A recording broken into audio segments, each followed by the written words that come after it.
અરવલ્લીના મેઘરાજમાં માત્ર અડધા કલાકમાં 2 ઇંચથી વધુ વરસાદ પડ્યો છે। ધોધમાર વરસાદને લીધે મધની સોસાયટીના મકાનોમાં પાણી ઘૂસી ગયા છે, જેના કારણે રહીશો પાણીની ઉલેચવા માટે મજબૂર બન્યા છે। દર વર્ષે ચોમાસામાં આ વિસ્તારમાં ભારે વરસાદને કારણે આવી સમસ્યા સર્જાય છે, કારણ કે અપૂરતી ડ્રેનેજ વ્યવસ્થા અને નીચાણવાળા વિસ્તારોને લીધે પાણીનો નિકાલ થઈ શકતો નથી।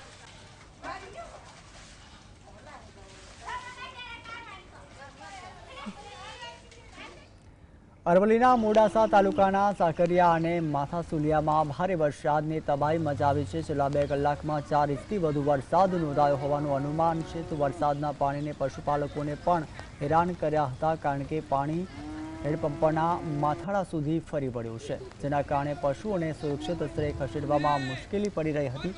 આ ભારે વરસાદને લીધે રસ્તાઓ પર પણ પાણી ભરાયા છે, જેના કારણે વાહન વ્યવહાર પણ ખોરવાયો છે। ખેતરોમાં પાણી ભરાવાથી મગફળી, કપાસ અને અન્ય પાકોને પણ ભારે નુકસાન થાય તેવી ભીતિ સેવાઈ રહી છે।